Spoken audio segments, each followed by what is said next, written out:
Hello everyone, welcome back to my channel. Today I'm finally sharing the recipe for chicken and dumplings.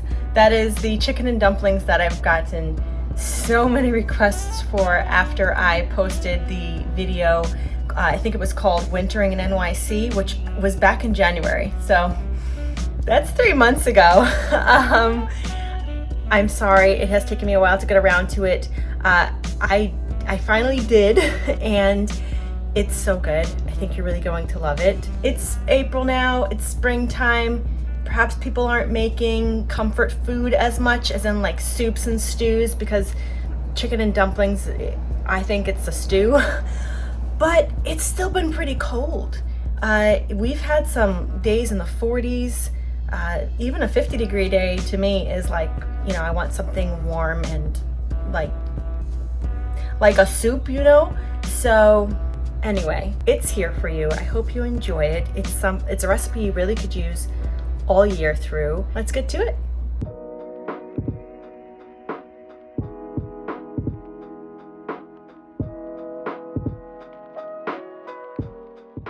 So first, I wanted to use fresh garlic in this, but as I opened up the garlic that I had for way too long, I saw that it was not good anymore. So I threw that away and ended up going with just powdered garlic, which worked also just as well. So I went ahead and trimmed up my chicken. Today I used chicken thighs, boneless, skinless chicken thighs. Although the first time I made this, I used chicken breast. And I think it's just really a matter of preference. The chicken breast wasn't dried out when I had made it, so you go with whichever meat you prefer. I think I actually do prefer the chicken breast over the thighs. The thighs are definitely a bit more moist, but I just prefer, I think, the texture and the flavor of the chicken breast personally. But again, it works with either. So you clean these up, and then we want to cut them into about 1-inch cubes. Also, make sure that they are not wet. So if you did rinse them, make sure they were dried first with a paper towel, and preferably not super cold out of the fridge. So you left them out maybe like 15 minutes before the whole cooking process. In addition to the chicken, I have frozen peas and diced carrots. I went ahead and put some salt and pepper onto the chicken itself. I have some ghee to cook it in, some flour, olive oil, broth, garlic, diced onion, a bay leaf, some dried thyme, ground oregano, and there are another couple ingredients which we will add a bit later on. After cubing your chicken, you want to sprinkle it with some salt and pepper, and then after that you want to sprinkle over the flour and just massage it into it. Make sure that it's as well as evenly coated as you can get it.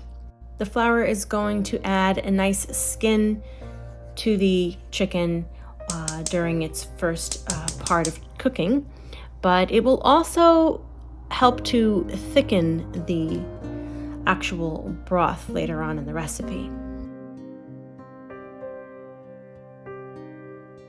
And then you're going to turn it onto a medium-high heat. Add your ghee or butter and a bit of olive oil, and then once that gets good and hot, you're going to add your chicken. I like to make sure that the oil is ready to go by putting just a piece of onion into the oil, and if it's sizzling around the sides, you know that the oil is hot enough for the chicken. And I don't add all of it at once. I just add about half or maybe a third, depending on how big my pot is, and I cook it all on one side for a few minutes, and then once it's golden brown on one side, I flip it and cook for a few minutes on the second side. It doesn't have to be cooked through because it's going to finish cooking later on in the broth.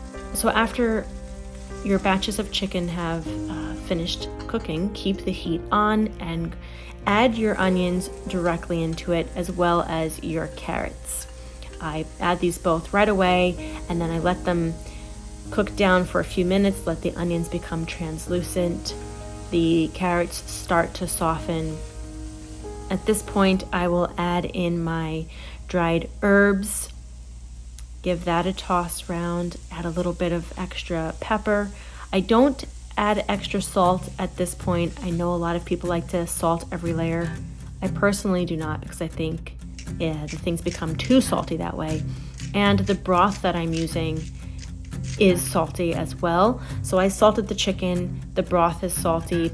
I will taste it a bit later and see if it needs adjusting, but typically it doesn't. After you've added the broth, just go around the bottom with your spoon and scrape up all those little bits of flavor that were cooked onto the pan. They should soften right up and detach from the bottom of the pan once the broth is in there.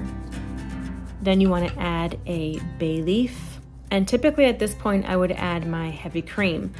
Just to keep it real, even while filming this video, I didn't have heavy cream on hand. I forgot to get some and I didn't have time to run out and get it when I filmed this, so I just substituted some sour cream and milk. However, if you have the option of heavy cream, I highly recommend you go with that instead. It will still be a good result in the end. I just think that the sour cream adds that it actually is creamier.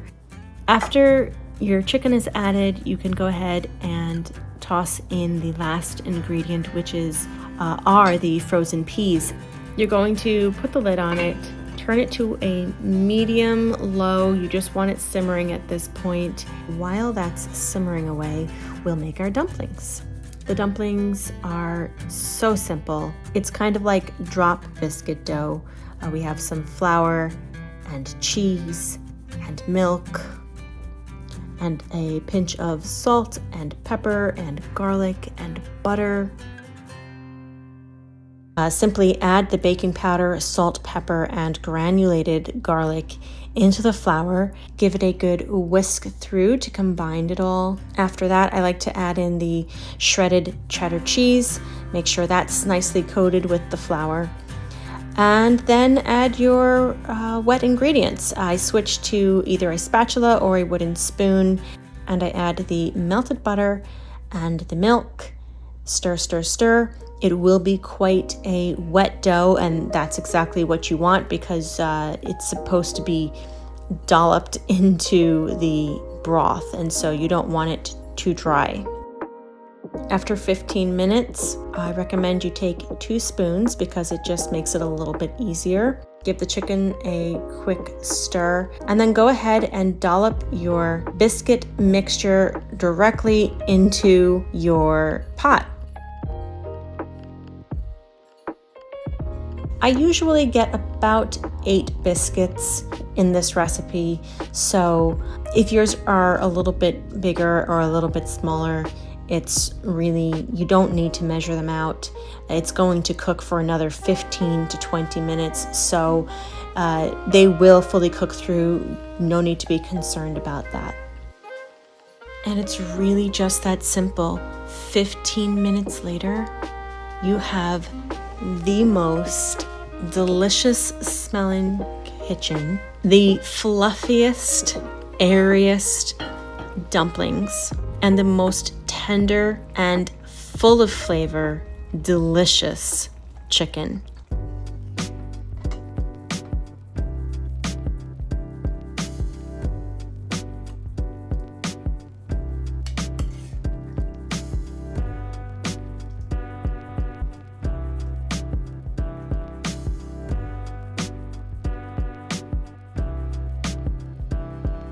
And it's as simple as that. I really enjoy this recipe. When I filmed it in the video Wintering in NYC, that's the first time I actually made the recipe, which is why I didn't have one for you yet. I just kind of threw different things together that I liked, and I'll definitely be making it again in the future. It's so delicious and hearty, and it might seem a little bit thin when you first make it, but as it cools down, it definitely thickens. If you have leftovers, you're going to notice that the liquid thickens up a lot, and what's left of it, because the dumplings do absorb a lot of that as well. But it's just so good, so good. Good American, I think Southern American comfort food. That's from my kitchen to yours. I hope you enjoy it, and until next time, take care.